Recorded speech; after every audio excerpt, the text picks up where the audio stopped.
Shalom. Shalom. Shalom. Kita bersyukur saudaraku, bahwa kita ada di tempat ini. Ini anugerah daripada Tuhan. Kita percaya kuasa Tuhan tidak terbatas. Amin. Di saat kita mau memuji Tuhan, menyembah Tuhan, yang kuasa Tuhan terus mengalir dalam hidup kita. Ada kemenangan demi kemenangan. Haleluya.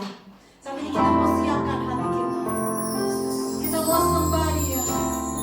Kita mau tinggikan Dia.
Firman Tuhan pada pagi hari ini berjudul Hidup sebagai Anak-anak Allah.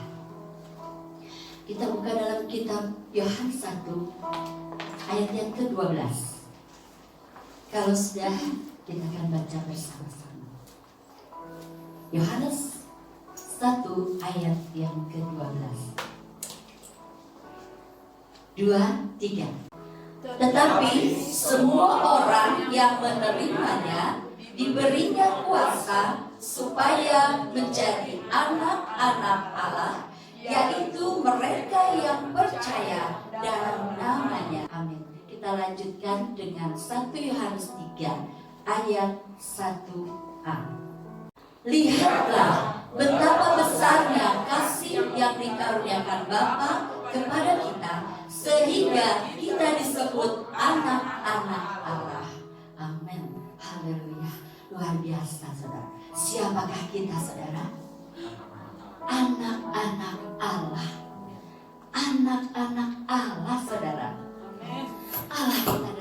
Allah yang berkuasa, Allah yang dahsyat, Allah yang tidak berubah, Allah yang mengasihi.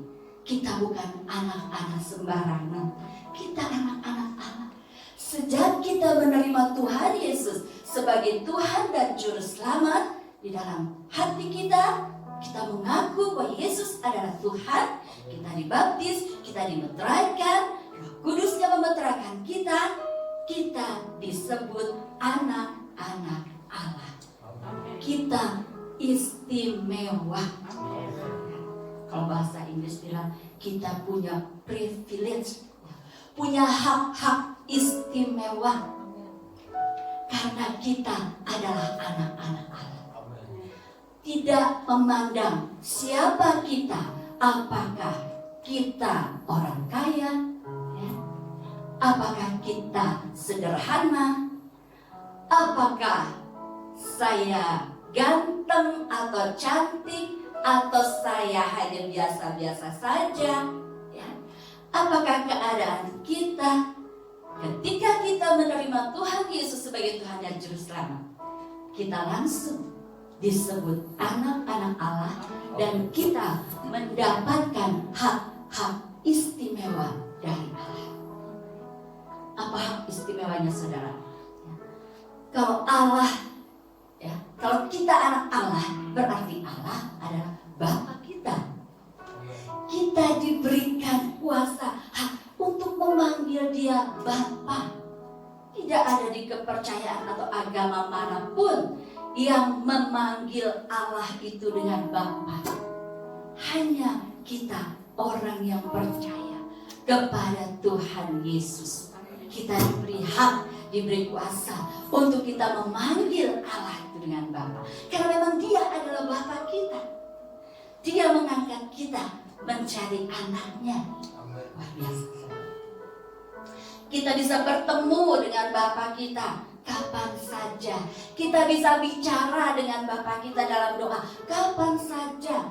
Tidak perlu kita harus appointment dulu atau mesti janjian dulu baru kita bisa bertemu atau berbicara dengan Bapa.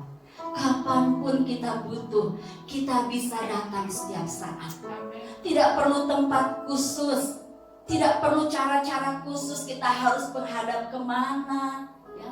Baru kita boleh berdoa dan doa kita diterima. Tidak, saudaranya. Sebagai anak-anak Allah, kita diberi hak istimewa untuk bisa bertemu, berdoa, berbincang-bincang dengan Dia kapan saja. Kita mau konseling dengan Tuhan, mau curhat kapan aja, gak ada waktu yang dibatasi. Luar biasa Allah kita, luar biasa kita yang diangkat sebagai anak-anaknya, saudara. Itu salah satunya, kita bisa panggil Dia Bapa. Kita bisa akrab dengan Tuhan. Akrab itu bukan berarti kita jadi kurang ajar, kita tidak hormat sama Tuhan. Kita tetap menghormati Dia sebagai Allah, ya, sebagai Allah yang luar biasa, yang agung, yang mulia. Tapi kita juga bisa merasa akrab. Dia ada di hidup kita. Dia bisa kita rasakan dalam kehidupan kita. Dia hadir dalam hidup kita. Itu keistimewaan kita sebagai anak-anak Allah. Kemudian kita lihat ayatnya di 2 Korintus 6 ayat 18. Dan aku akan menjadi bapamu, dan kamu akan menjadi anakku laki-laki dan anakku perempuan. Ya, kita semua, saudara, Allah adalah Bapa kita. Terpujilah Tuhan yang mengangkat kita menjadi anak-anaknya. Ya, kita harus bangga, ya, sebagai orang percaya kita ini istimewa. Kita punya Allah, kita punya Bapa. Bapa kita adalah Allah yang kita sembah. Haleluya. Hak istimewa lain lagi, saudara, kita lihat dalam Roma 8 ayat yang ke-17. Dan jika kita adalah anak, maka kita juga adalah ahli waris. Maksudnya orang-orang yang berhak menerima janji-janji Allah. Selain kita bisa memanggil Bapa, Allah adalah Bapa kita. Sebagai anak Allah, kita adalah ahli waris yang berhak menerima janji-janji Allah. Ada banyak janji-janji Allah di dalam firman-Nya. Semuanya itu diberikan untuk kita sebagai ahli warisnya. Diberikan kepada kita karena kita adalah anak. Kita punya hak sebagai ahli waris untuk menerima janji-janji Allah. Tapi saudara, jangan lupa, untuk menerima janji Allah ada syarat-syarat yang harus kita lakukan. Namanya juga janji, ya. Kalau janji itu ada ikatan, ada syarat yang harus dilakukan, dan kalau kita lakukan, kita akan mendapatkan hak kita. Ada kewajiban yang harus kita lakukan, dan kita akan menerima hak atas kewajiban yang sudah kita lakukan, ya. Jangan hanya sembarangan nuntut, saya anak Allah, saya tuntut, saya minta Tuhan janjimu kan di anak-anak Tuhan itu diberkati, ya. Kalau saya minta A harus kasih A, minta B harus kasih B, apapun yang saya minta harus dikabulkan.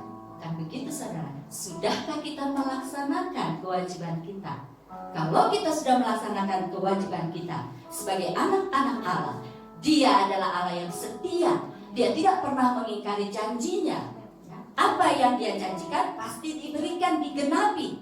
Asal kita berjalan sesuai dengan apa yang diperintahkan. Kita mau diberkati, ya. Tapi hari Minggu kita lalaikan jam-jam peribadatan. Padahal firman Tuhan bilang, carilah dahulu kerajaan Allah dan kebenarannya, maka semuanya akan ditambahkan kepadamu. Bukan hanya diberikan, ditambahkan. Tapi cari dulu kerajaan Allah dan kebenarannya.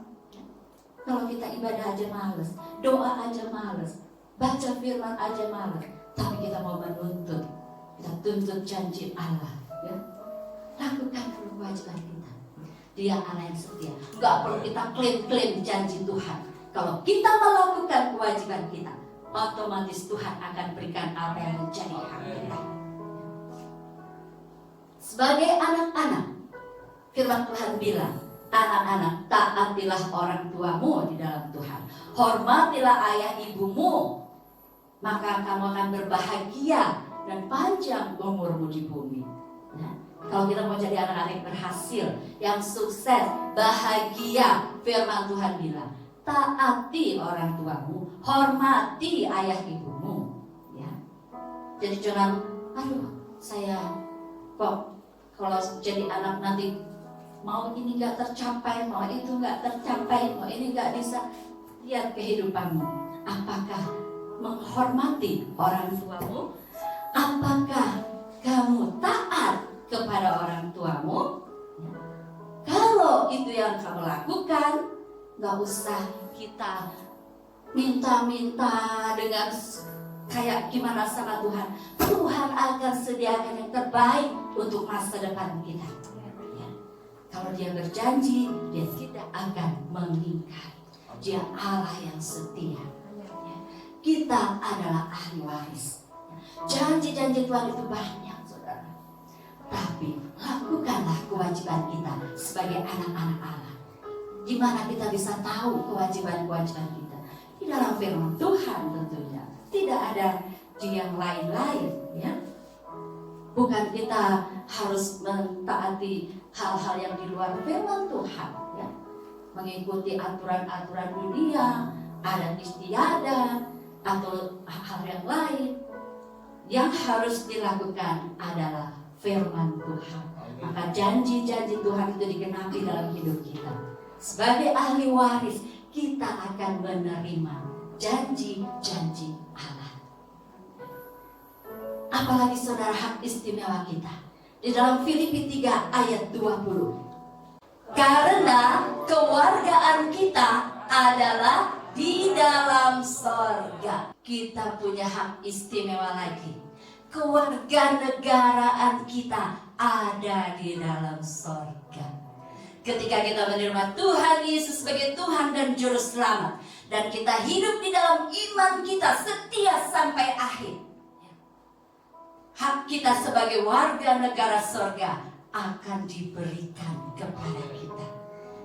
Kita akan hidup bersama-sama dengan Tuhan di dalam sorga.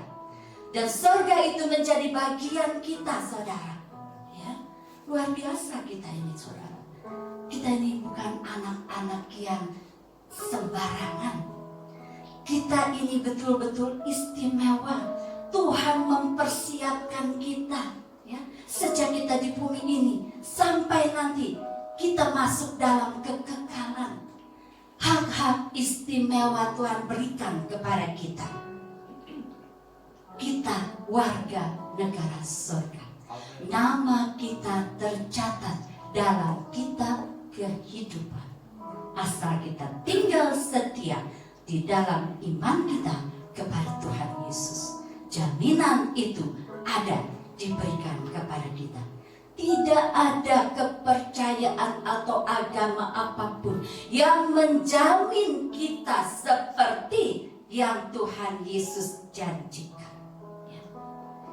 Kita sungguh-sungguh istimewa, sebab itu bersyukur kalau kita dipilih, kita dipanggil, kita taat, kita menerima Tuhan Yesus sebagai Tuhan dan Juru Selamat kita. Hidup kita tidak sia-sia. Hidup kita tidak akan berakhir dengan kebinasaan. Karena kita adalah warga kerajaan surga. Apa yang dikatakan di 1 Petrus 1 ayat 4, saudara. Kita lihat kembali firman Tuhan. 1 Petrus 1 ayat 4. Apa yang Tuhan berikan bagi kita? 2, 3. Untuk menerima suatu bagian yang tidak dapat binasa, yang tidak dapat cemar, dan yang tidak dapat layu, yang tersimpan di sorga bagi kami. Siapa, saudara? Bagi kita, anak-anak Allah, ahli-ahli waris kerajaan sorga, sudah tersedia, ya, bagian kita di surga yang kekal, yang tidak dapat binasa, yang tidak dapat layu. Haleluya, terpujilah Tuhan. Sebab itu mari bawa hidup kita sungguh-sungguh mengasihi Tuhan. Amin. Dekat terus dengan Tuhan. Tuhan sudah begitu mengasihi kita luar biasa. Bahkan Dia memberikan hak-hak istimewa buat kita sebagai anak-anak Allah. Apakah lalu kita mencuek dengan hidup kita, sembarangan dengan hidup kita, masa bodoh dengan hidup kita? Padahal Tuhan begitu mengasihi kita. Dia mengangkat kita menjadi anaknya. Dari orang yang harus binasa, dari orang yang tidak ada apa-apanya, yang harus menerima hukuman, dijadikan anak Allah, dijadikan ahli waris kerajaan surga. Itu satu hal yang luar biasa. Mungkin kita bisa bilang orang bodoh yang menyia-nyiakan semuanya itu. Mari jadi orang-orang yang bijaksana. Apa yang sudah Tuhan berikan kepada kita, jangan sampai hilang. Sebab itu, saudara, sebagai anak-anak Allah, kita harus memperhatikan cara hidup kita. Kita ini istimewa. Kita ahli waris kerajaan surga. Kita juga harus memperhatikan cara hidup kita di bumi ini. Cara hidup kita sebagai anak-anak Allah berbeda dengan cara hidup dunia ini. Ya. Apa yang harus kita lakukan? Apa yang harus cara hidup yang bagaimana yang harus ada dalam kehidupan kita sebagai anak-anak Allah? Kita buka dalam Roma 8 ayat 14. Roma 8 ayatnya yang ke-14. Apa firman Tuhan katakan? Semua orang yang dipimpin Roh Allah adalah anak Allah. Jadi anak Allah itu siapa yang pimpin hidupnya, saudara? Roh Allah.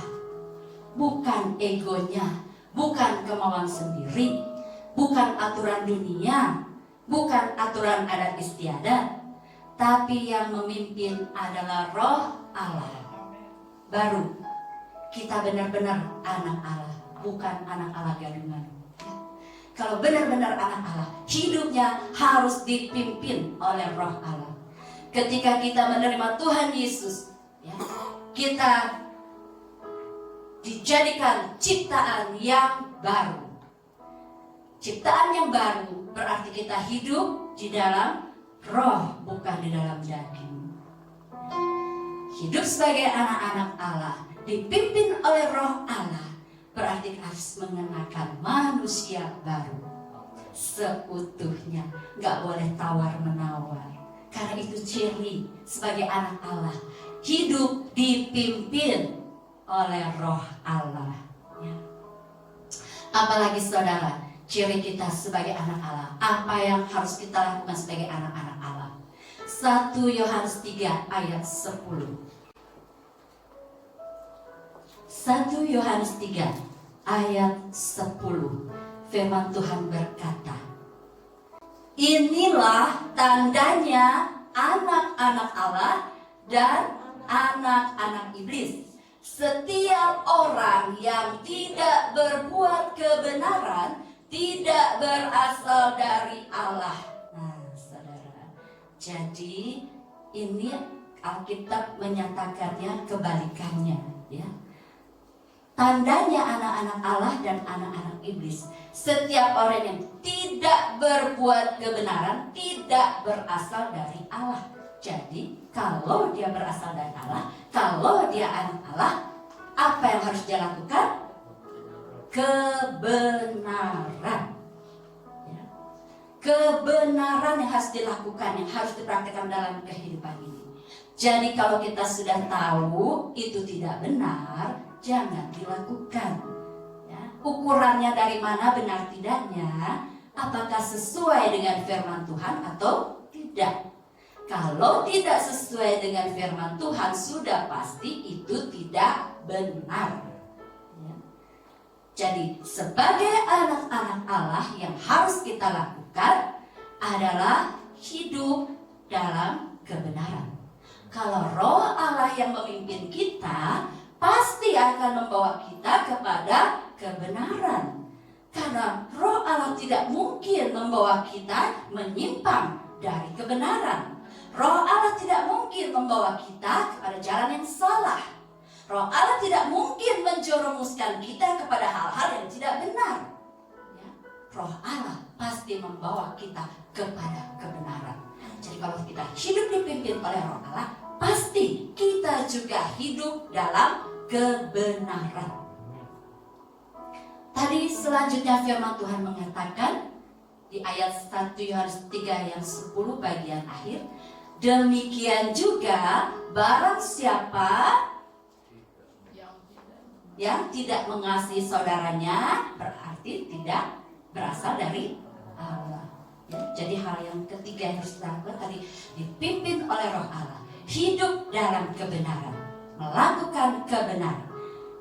Yang ketiga adalah hidup dalam kasih, ya. Itu sudah menjadi ciri orang Kristen, ciri khas anak-anak Allah, hidup dalam kasih. Karena Allah kita, Bapa kita sendiri adalah kasih, ya. Jadi kan aneh kalau anaknya nggak punya sifat yang sama dengan bapaknya, ya. Kita harus punya, bahkan itu harus ada dalam hidup kita, yaitu kasih. Apa sih hidup dalam kasih? Kita lihat dalam 1 Korintus 13 ayat yang ke-4 sampai 6.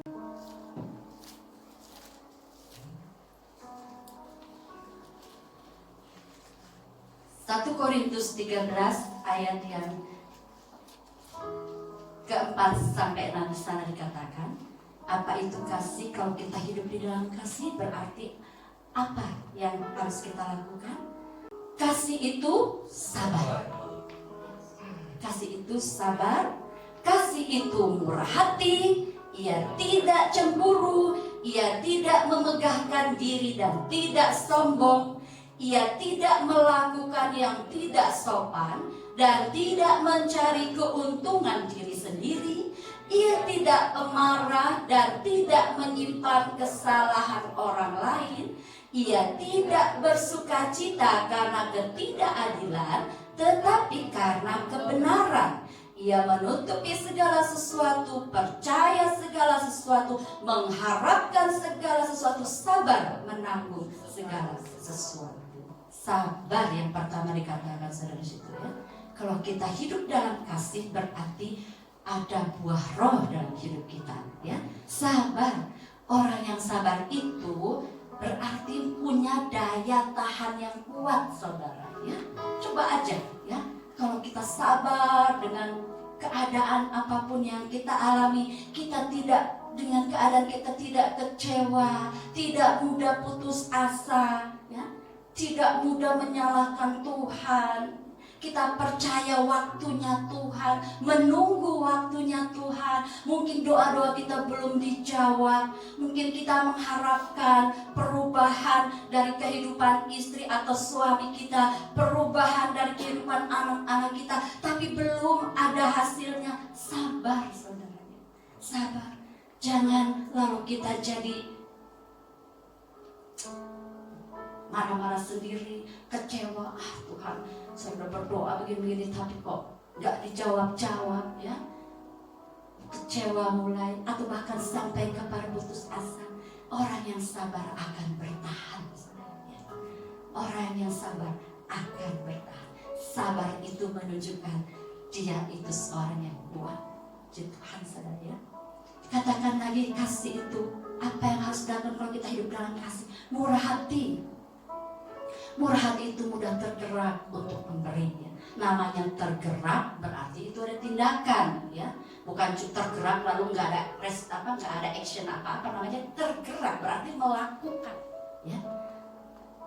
Jadi cuma bukan ngomong doang, aduh kasihan ya, harus saya pengen bantu dia, tapi cuma ngomongnya doang gitu ya. Itu bukan tergerak namanya, bukan murah hati. Kalau murah hati itu tergerak berarti ada yang dia lakukan, ya. Mungkin kita melihat ada orang yang susah, lalu kita tergerak untuk menolong, ya, untuk membantu. Lakukan apa yang bisa kita bantu. Jangan cuma ngomongnya doang, ya. Murah hati. Karena apa? Bapak kita juga murah hati, saudara. Kita anak-anaknya juga murah hati, ya. Kemudian dikatakan tidak cemburu atau iri hati. Lihat orang lain senang, malah nggak senang, ya. Lihat orang lain diberkati, malah ngomel, bukan bersyukur. Itu iri hati saudara, ya, cemburu. Tapi lihat orang lain diberkati, ya bersyukur. Kalau dia bisa diberkati seperti apa? Kita lihat kehidupannya bagaimana. Oh, dia orangnya rajin, ya. Firman Tuhan berkata orang rajin itu diberkati. Sekalipun dia bukan anak Tuhan, tapi firman Tuhan bilang orang rajin. Kalau dia rajin bekerja, pasti diberkati. Jangan kita bangun aja siang, ya, malas kerja ini itu, tapi mau diberkati. Firman Tuhan itu iya dan amin kalau dibilang orang rajin diberkati, rajin. Jadi jangan lihat orang, wah dia kok diberkati, enak banget ya, kok saya enggak, Tuhan dikasih. Lah, dia aja males, mau gimana ya, mau diberkati. Jadi jangan cuma lihat enaknya orang, tapi lihat dia bekerja keras, ya. Dia bekerja dengan sungguh-sungguh, dia jujur dalam pekerjaan sehingga dia dihargai oleh pimpinannya, ya, dikasih jabatan yang lebih lagi dipercaya. Kalau kita aja suka mungkin korupsi uang perusahaan, ya, bikin kerja aja nggak sungguh-sungguh, tapi pengen dapat kedudukan tinggi misalnya. Kalau lihat orang, oh dia enak aja ini. Kita lihat bagaimana kehidupan dia, ya. Kalau mereka melakukan firman Tuhan lalu diberkati, ikuti caranya, ya. Jangan cuma iri aja, lihat orang lain senang kita nggak senang, ya, diberkati kita cemburu, bilang Tuhan dikasih lah, segala macam, ya. Lihat kepada diri kita, apakah kita melakukan firman Tuhan. Tuhan bilang kalau kita mengandalkan Tuhan, ya, diberkati. Diberkatilah orang yang menaruh harap kepada Tuhan dan mengandalkan Tuhan. Bagaimana hidup kita? Kalau kita mau diberkati, firman Tuhan. Jadi jangan lihat orang lain diberkati kita iri, ya. Di dalam kasih berarti kita bersyukur selalu, ya. Lalu selanjutnya dikatakan tidak sombong. Apa yang mau kita sombongkan, ya? Segala sesuatu berasal dari Tuhan. Kita terima apapun dari Tuhan. Kehidupan yang kita terima saat ini, nafas hidup kita itu dari Tuhan, ya. Gak ada yang bisa kita sombongkan. Biar kita mau rendah hati satu dengan yang lain. Biar hanya Tuhan saja yang kita tinggikan. Jangan kita memandang orang, ya, karena dia memiliki materi yang lebih lalu kita hormati. Kalau itu cara dunia, saudara. Kalau dunia menganggap seorang, memandang seorang seperti itu, memang. Tapi kita bukan hidup menurut cara-cara dunia, ya. Jadi nggak usah pusing kalau kita orang sederhana lalu orang dunia nggak menganggap kita remeh. Ya biar aja, itu memang udah aturan dunia seperti itu. Tapi di hadapan Tuhan kita ini mulia, kita ini istimewa. Amin. Ya. Jadi jangan sombong satu dengan lain. Biar kita terus rendah hati. Ya. Kita bersyukur kalau setiap kita di mata Tuhan itu istimewa, berharga. Dia tidak melihat berapa banyak uang kita. Dia tidak melihat kita ini pintar atau enggak.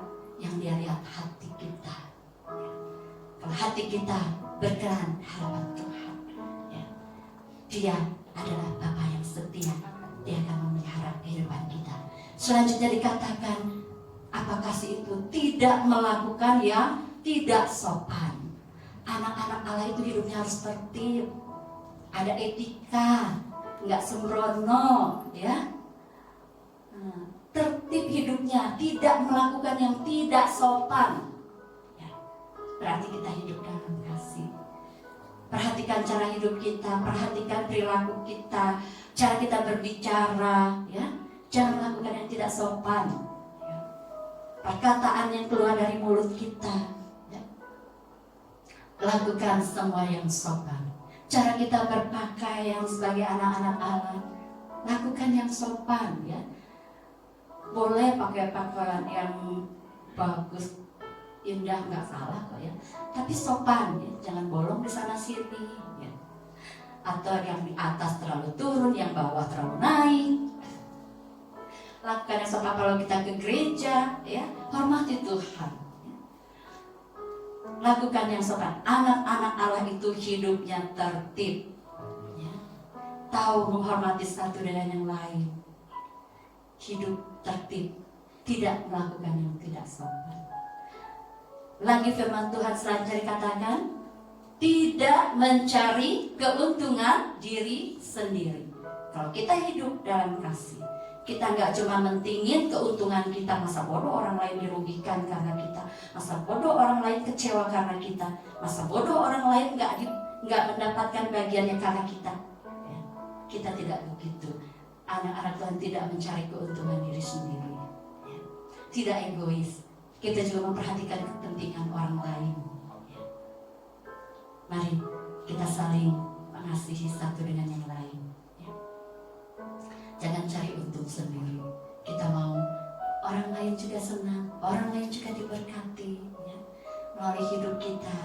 Bukan karena kita orang lain jadi rugi, karena kita orang lain jadi susah, karena kita orang lain jadi tidak baik hidupnya, ya.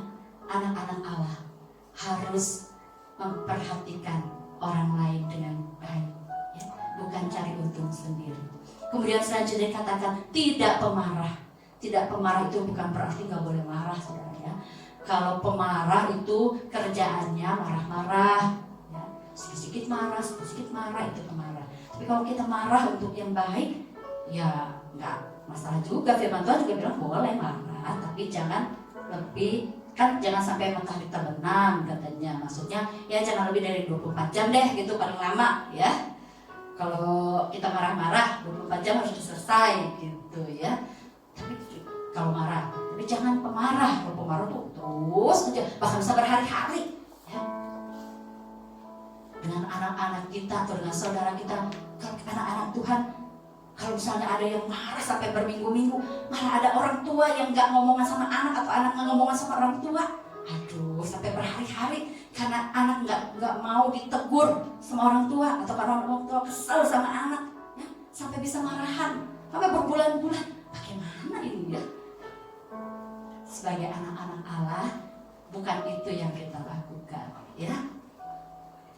Kita marah boleh, tapi memang kebenaran. Kalau orang salah, kalau anak-anak kita salah, kita marahin, ya pantas ya. Dan kalau anak-anak juga salah, dimarahin orang tua, ya terima, orangnya salah kok. Memang kalau salah ya harus dimarahin ya. Tuhan aja kalau membimbing kita sebagai anaknya, anak Allah, kalau kita salah Tuhan juga gak akan biarkan. Kalau kita salah Tuhan juga akan tegur ya. Tuhan juga akan mencambuk kita bahkan. Kan kasih itu juga bukan hanya bentuknya baik, dibaikin, jahat juga dibaikin, jahat juga dibiarin gitu ya, nggak apa-apa, nggak dimarahin, enggak ya. Tuhan juga kalau anak-anaknya salah pasti akan ditegur. Dia nggak mau anak-anaknya menyimpang dari kebenaran firman Tuhan. Jadi kalau kita ditegur Tuhan karena kita salah, ya terima, koreksi, perbaiki. Kita juga di dalam kehidupan di rumah tangga, kalau kita sebagai anak kita salah, ditegur sama orang tua, terima, lihat, benar salah saya salah, ya minta maaf, berubah. Orang tua juga harus bisa menerima anak-anaknya juga apa adanya ya. Jangan terlalu menuntut, jadi nanti akhirnya clash terus sama anak-anak ya. Minta hikmat dari Tuhan supaya kita sebagai orang tua juga tidak jadi marah sama anak-anak kita ya. Tapi kita bisa membawa mereka untuk takut akan Tuhan. Di selanjutnya dikatakan firman Tuhan, tidak menyimpan kesalahan orang lain. Nyambung tadi sama kemarin ya. Tidak menyimpan kesalahan orang lain. Jadi mudah memaafkan ya. Kalau ada kesalahan, ada masalah, cepat diselesaikan. Kalau udah selesai ya sudah ya. Jangan terus menyimpan dendam. Itu yang bisa sampai marah berhari-hari. Bahkan mungkin kalau ada yang bisa bertahun-tahun misalnya dengan saudara seiman atau dengan keluarga sesama saudara misalnya ya. Nah, kalau kita hidup dalam kasih, kita tidak akan menyimpan kesalahan orang lain, tidak mendendam ya. Tapi maaf, memang anak-anak Tuhan diharuskan untuk mengasihi, memaafkan apapun kesalahan orang, bagaimanapun bentuknya besar kecil kesalahan. Kalau dia minta maaf, kita harus maafkan. Karena maaf itu, memberi maaf itu nggak ada batasannya kan. Dalam firman Tuhan itu dikatakan sampai 70 kali 7, karena kita hitungin sampai 70 kali 7 kalau udah gitu. Enggak ya, tapi tidak ada batasnya untuk memberi maaf ya. Karena Tuhan sudah berikan teladan demikian. Waktu kita masih berdosa saja, Tuhan mau berkorban untuk kita ya. Luar biasa Tuhan yang kita teladani. Dan firman Tuhan selanjutnya dikatakan, tidak bersukacita karena ketidakadilan, tapi karena kebenaran. Jadi kalau sikap yang tidak adil itu tidak benar. Kita sebagai anak-anak Allah harus memiliki sifat yang adil ya, bersifat adil. Kalau seseorang perlu mendapatkan satu reward atau hadiah karena dia berlaku baik, ya diberikan. Kalau seorang itu harus dihukum karena salah, ya dihukum. Jangan salah dibelain ya, karena dia pro sama yang salah itu misalnya. Nanti yang benar karena dia gak suka, yang benar disalahin, itu memang tidak adil ya. Jadi berlakulah adil sebagai anak-anak Allah ya. Dan kita mengasihi anak-anak kita juga. Ada berapa anak di rumah kita ya? Kita punya anak berapa? Satu persatu berbeda sifatnya, satu berbeda kepintarannya ya, kemampuannya. Jangan nanti karena dia pintar, anak yang satu pintar, ranking 1 terus jadi yang ini yang dikasih, yang anak yang biasa-biasa aja cuekin ya. Mereka harus mendapat kasih yang sama ya. Apapun keberadaan anak kita, itu yang Tuhan percayakan kepada kita, harus diberikan kasih yang sama, harus diperhatikan yang sama. Tapi kalau anak kita misalnya ya, dia memang udah dijanji kalau kamu bisa dapat ranking 1 nanti dikasih hadiah, ya dikasih kalau memang itu udah dijanjikan dia. Terus kalau misalnya anak yang biasa-biasa aja dia melakukan yang baik, kita biarin aja deh ya, cuma melakukan karena dia gak pintar misalnya, tapi dia bisa melakukan hal yang lain gak lebih baik, lalu kita nggak memperhatikan dia, nggak memberikan apresiasi, itu juga tidak adil ya. Jadi berlakulah adil sama anak-anak kita. suami istri juga berlakulah adil ya. Dalam apapun ya, dalam pekerjaan apapun, sebagai anak-anak Allah kita harus berlaku adil ya. Adil itu sesuai dengan apa yang harus orang itu terima ya, kita berikan, kita perlakukan. Jangan berat sebelah atau jangan berdasarkan karena kita suka atau tidak suka ya. Berlakulah adil. Kalau kita hidup di dalam kasih, saudara ya, luar biasa, semua pasti akan berjalan dengan baik ya. Dan memang itu yang harus kita lakukan sebagai anak-anak Allah ya. Selanjutnya saudara, apalagi ciri dari anak-anak Allah? Apa yang harus dilakukan sebagai anak-anak Allah? Tadi yang pertama, kita dipimpin oleh Roh Allah. Kita harus melakukan kebenaran. Kita harus hidup di dalam kasih. Dan yang keempat saudara, kita lihat dalam 1 Petrus 1 ayat 15 sampai 16. 1 Petrus 1 ayat yang ke-15 sampai 16. Kita baca sama-sama saudara ya. Sudah ketemu? 2, 3. Tetapi hendaklah kamu menjadi kudus di dalam seluruh hidupmu, sama seperti Dia yang kudus yang telah memanggil kamu. 16. Sebab ada tertulis, kuduslah kamu sebab aku kudus. Allah kita, Bapa kita kudus. Kita anak-anaknya juga harus hidup dalam kekudusan. Itu cirinya, ciri anak-anak Allah. Melakukan kehidupan yang benar. Kalau kita hidup benar, pasti hidup kita kudus. Kalau kita melakukan kebenaran, pasti hidup kita akan kudus. Jadi intinya saudara, sebagai anak-anak Allah, kita ini harus melakukan yang benar. Jadi tidak berbuat dosa lagi. Sebagai anak-anak Allah, cara hidup kita harus tidak melakukan dosa lagi. Lihat ayatnya di 1 Yohanes 3 ayat 9. 1 Yohanes 3 ayat yang ke-9, kita baca sama-sama saudara dengan suara yang keras ya. 2, 3. Setiap orang yang lahir dari Allah tidak berbuat dosa lagi, sebab benih ilahi tetap ada di dalam dia, dan ia tidak dapat berbuat dosa karena ia lahir dari Allah. Kita dilahirkan kembali ketika kita bertobat. Ya, kita menjadi ciptaan yang baru. Kita hidup dalam roh, bukan daging. Sebab itu kita tidak berbuat dosa lagi. Kalau kita masih sering-sering terus berbuat dosa, jadi kita belum jadi anak Allah yang benar. Pertobatan kita belum sungguh-sungguh, ya. Cuma baru di mulut doang. Tidak dibuktikan dengan kelakuan kita, tingkah laku kita, kehidupan kita yang dilihat oleh orang lain ya. Jadi sebagai anak-anak Allah, kita tidak berbuat dosa lagi. Mana mungkin kita masih di dunia? Siapa mungkin? Tuhan berikan Roh Kudus untuk selalu mengingatkan kita ya, Roh Allah yang memimpin kita. Pasti mungkin di dalam Tuhan ya. Kalau kita sungguh-sungguh pasti bisa ya. Tinggal kitanya mau apa enggak, itu aja ya.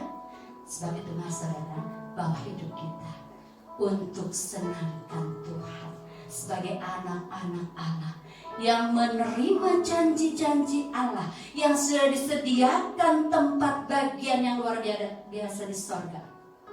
Mari tunjukkan kehidupan kita sebagai anak Allah di bumi ini selagi Tuhan percayakan waktu kepada kita, untuk semakin banyak orang yang bisa menjadi anak-anak Allah seperti kita ya. Puji Tuhan saudara, dengan firman Tuhan, biar kita mempraktekkan kehidupan kita sebagai anak-anak Allah. Kita mau mempersembahkan kehidupan kita yang kudus, kehidupan kita yang berkenan kepada Allah, mempercayai Tuhan dalam setiap rencana apapun kehidupan kita, menyerahkan kehidupan kita kepada Tuhan, dan biar kehendak Tuhan, rencana Tuhan yang terjadi dalam hidup kita. Haleluya. Kita akan angkat sebuah pujian, katakan kepada Tuhan, ini hidup kami Tuhan. Haleluya.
syukur dan terima kasih untuk firman-Mu yang Tuhan. Sesuatu yang sangat indah yang Kau berikan pada kami. Kami sebagai anak-anak-Mu ya Tuhan. Biarlah terus membawa diri ini untuk hidup sesuai dengan apa yang Tuhan kehendaki untuk kami lakukan. Biar kami terus dibawa oleh Roh-Mu Tuhan untuk hidup di dalam kebenaran firman-Mu. Kami terus melakukan firman-Mu, lapar dan haus akan firman-Mu. Terima kasih Tuhan, berkati hamba-Mu yang sudah menyampaikan firman Tuhan pada saat ini.